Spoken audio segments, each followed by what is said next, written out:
5 Children in It, Chapter 5, No Wings. Whether anyone cried or not, there was certainly an interval during which none of the party was quite itself. When they grew calmer, Anthea put her handkerchief in her pocket and her arm around Jane and said, "It can't be for more than one night. We can signal with our handkerchiefs in the morning.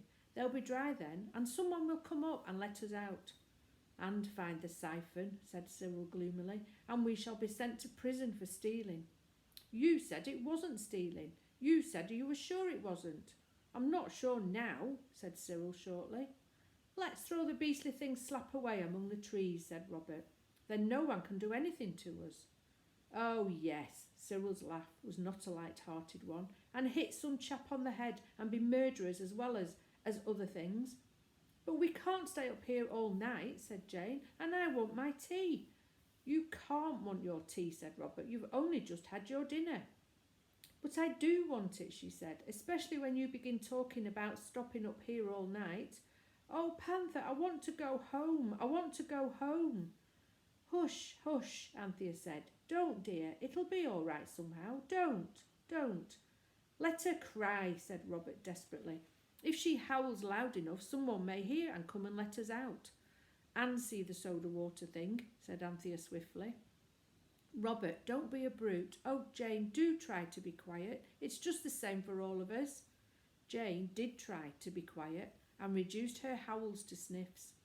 There was a pause. Then Cyril said slowly, "Look here, we must risk that siphon. I'll button it up inside my jacket. Perhaps no one will notice it. You others keep well in front of me. There are lights in the clergyman's house. They've not gone to bed yet. We must just yell as loud as ever we can. Now all scream when I say 3. Robert, you do the yell like the railway engine, and I'll do the cooey like father's. The girls can do as they please. 1, 2, 3.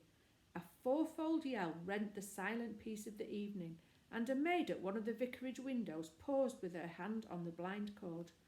1, 2, 3.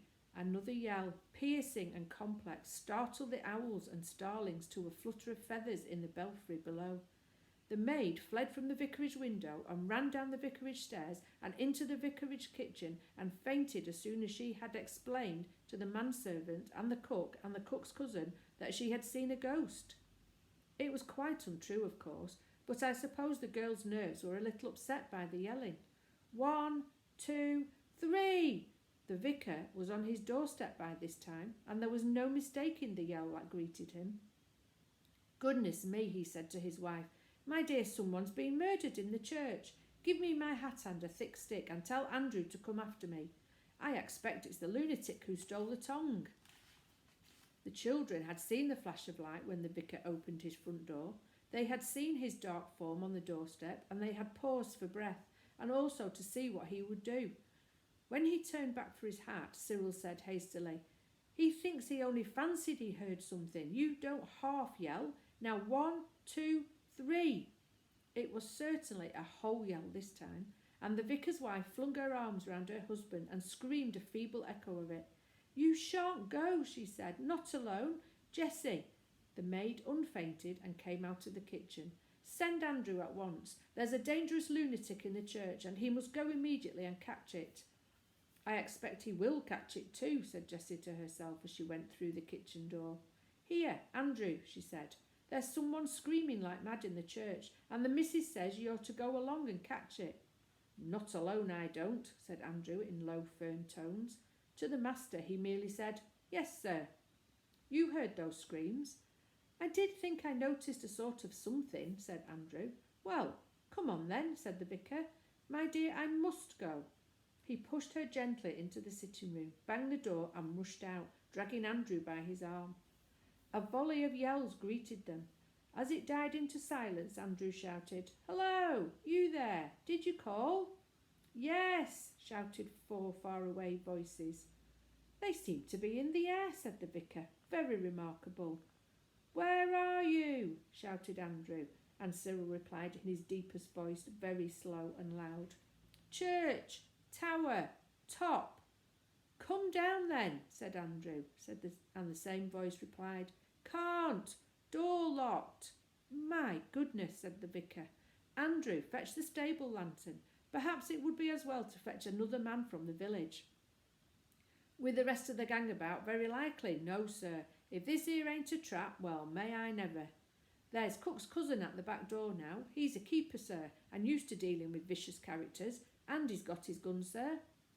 Hello there, shouted Cyril from the church tower. Come up and let us out. We're a-coming, said Andrew, and I'm a-going to get a policeman and a gun. Andrew, said the vicar, that's not the truth. It's near enough, sir, for the likes of them. So Andrew fetched the lantern and the cook's cousin, and the vicar's wife begged them all to be very careful. They went across the churchyard. It was quite dark now, and as they went they talked. The vicar was certain a lunatic was on the church tower, the one who had written the mad letter and taken the cold tongue and things. Andrew thought it was a trap. The cook's cousin alone was calm. Great cry, little wool, said he. Dangerous chaps is quieter. He was not at all afraid, but then he had a gun. That was why he was asked to lead the way up the worn, steep, dark steps of the church tower. He did lead the way, with the lantern in one hand and the gun in the other. Andrew went next. He pretended afterwards that this was because he was braver than his master, but really it was because he thought of traps, and he did not like the idea of being behind the others, for fear someone should come softly up behind him and catch hold of his legs in the dark. They went on, and round the little corkscrew staircase, then through the bell ringer's loft, where the bell ropes hung with soft furry ends like giant caterpillars, then up another stair into the belfry, where the big quiet bells are, then on, up a ladder with broad steps, and then up a little stone stair. And at the top of that there was a little door, and the door was bolted on the stair side. The cook's cousin, who was a gamekeeper, kicked at the door and said, "Hello, you there." The children were holding on to each other on the other side of the door and trembling with anxiousness, and very hoarse with their howls. They could hardly speak, but Cyril managed to reply huskily, "Hello, you there. How did you get up there?" It was no use saying, "We flew up," so Cyril said, "We got up and then we found the door was locked and we couldn't get down. Let us out, do." "How many of you are there?" said the keeper. "Only 4, said Cyril. "Are you armed?" "Are we what?" "I've got my gun handy, so you'd best not try any tricks," said the keeper. "If we open the door, will you promise to come quietly down and no nonsense?" "Yes, oh yes," said all the children together. "Bless me," said the vicar. "Surely that was a female voice." "Shall I open the door, sir?" said the keeper. Andrew went down a few steps. "To leave room for the others," he said afterwards. "Yes," said the vicar. "Open the door. Remember," he said through the keyhole, "we have come to rescue you. You will keep your promise to refrain from violence." "How this bolt do stick," said the keeper. "Anyone would think it hadn't been drawed for half a year." As a matter of fact, it hadn't. When all the bolts were drawn, the keeper spoke deep-chested words through the keyhole. "I don't open," said he, "till you've gone over to the other side of the tower. And if one of you comes at me, I fire. Now." "We're all over on the other side," said the voices. The keeper felt pleased with himself and owned himself a bold man when he threw open that door and, stepping out into the leads, flashed the full light of the stable lantern onto the group of desperadoes standing against the parapet on the other side of the tower. He lowered his gun and he nearly dropped the lantern. "So help me," he cried, "if they ain't a pack of kiddies." The vicar now advanced. "How did you come here?" he asked severely. "Tell me at once." "Oh, take us down," said Jane, catching at his coat, "and we'll tell you anything you like. You won't believe us, but it doesn't matter. Oh, take us down." The others crowded round him with the same entreaty, all but Cyril. He had enough to do with the soda water siphon, which would keep slipping down under his jacket. It needed both hands to keep it steady in its place. But he said, standing as far out of the lantern light as possible, "Please do take us down." So they were taken down. It is no joke to go down a strange church tower in the dark, but the keeper helped them. Only Cyril had to be independent because of the soda water siphon. It would keep trying to get away. Halfway down the ladder, it all but escaped. Cyril just caught it by its spout and as nearly as possible lost his footing. He was trembling and pale when at last they reached the bottom of the winding stair and stepped out onto the flags of the church porch. Then suddenly the keeper caught Cyril and Robert each by the arm. "You bring along the girls, sir," said he. "You and Andrew can manage them." "Let go," said Cyril. "We aren't running away. We haven't hurt your old church. Leave go." "You just come along," said the keeper, and Cyril dared not oppose him with violence because just then the siphon began to slip again. So they were all marched into the vicarage study and the vicar's wife came rushing in. "Oh, William, are you safe?" she cried. Robert hastened to allay her anxiety. "Yes," he said, "he's quite safe. We haven't hurt him at all. And please, we're very late and they'll be anxious at home. Could you send us home in your carriage?" "Or perhaps there's a hotel near where we could get a carriage from," said Anthea. "Martha will be very anxious as it is." The vicar had sunk into a chair, overcome by emotion and amazement. Cyril had also sat down and was leaning forward with his elbows on his knees because of that soda water siphon. "But how did you come to be locked up in the church tower?" asked the vicar. "We went up," said Robert slowly, "and we were tired and we all went to sleep, and when we woke up we found the door was locked, so we yelled."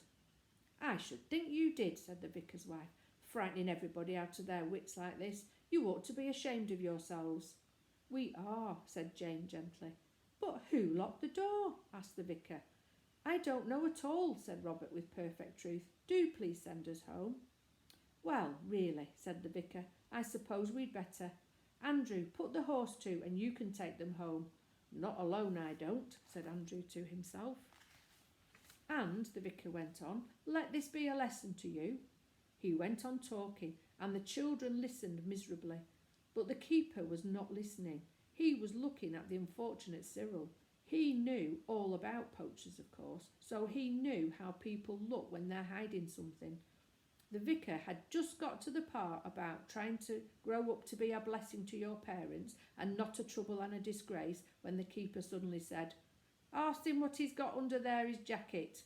And Cyril knew that concealment was at an end.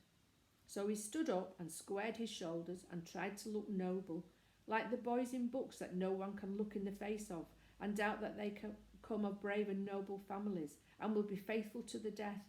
And he pulled out the soda water siphon and said, "Well, there you are then."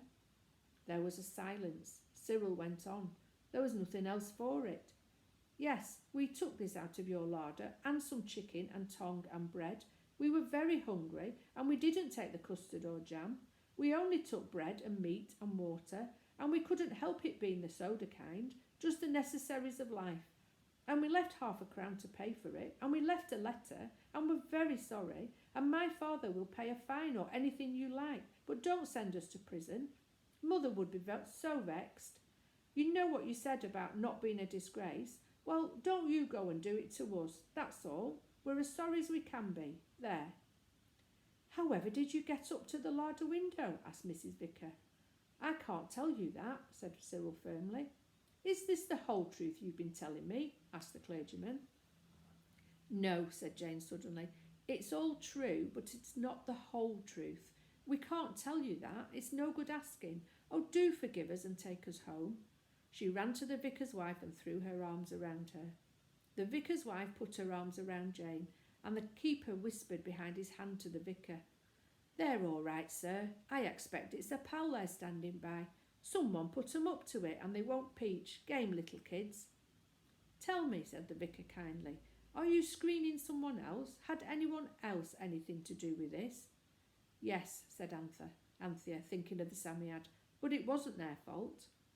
"Very well, my dear," said the vicar. "Then let's say no more about it. Only just tell us why you wrote such an odd letter." "I don't know," said Cyril. "You see, Anthea wrote it in such a hurry, and it really didn't seem like stealing then. But afterwards, when we found we couldn't get down off the church tower, it seemed just exactly like it. We are all very sorry." "Say no more about it," said the vicar's wife. "But another time, just think before you take other people's tongues. Now, some cake and milk before you go home." when Andrew came to say that the horse was put to, and was he expected to be led alone into the trap that he had plainly seen from the first, he found the children eating cake and drinking milk and laughing at the vicar's jokes. Jane was sitting on the vicar's wife's lap. So you see, they got off better than they deserved. The gamekeeper, who was the cook's cousin, asked leave to drive home with them, and Andrew was only too glad to have someone to protect him from the trap he was so certain of. When the wagonette reached their own house, between the chalk quarry and the gravel pit, the children were very sleepy, but they felt that they and the keeper were friends for life. Andrew dumped the children down at the iron gate without a word. "You get along home," said the vicar's cook's cousin, who was a gamekeeper. "I'll get me home on Shanks's mare." So Andrew had to drive off alone, which he did not like at all, and it was the keeper that was cousin to the vicarage cook who went with the children to the door, and when they had been swept to bed in a whirlwind of reproaches, remained to explain to Martha and the cook and the housemaid exactly what had happened. He explained so well that Martha was quite amiable the next morning, and that he often used to come over and see Martha, and in the end, but that is another story, as dear Mr. Kipling says, Martha was obliged to stick to what she had said the night before about keeping the children indoors the next day for a punishment, but she wasn't at all snarky about it, and agreed to let Robert go out for half an hour to get something he particularly wanted. This, of course, was the day's wish. Robert rushed to the gravel pit, found the Psammead, and presently wished for, but that too is another story.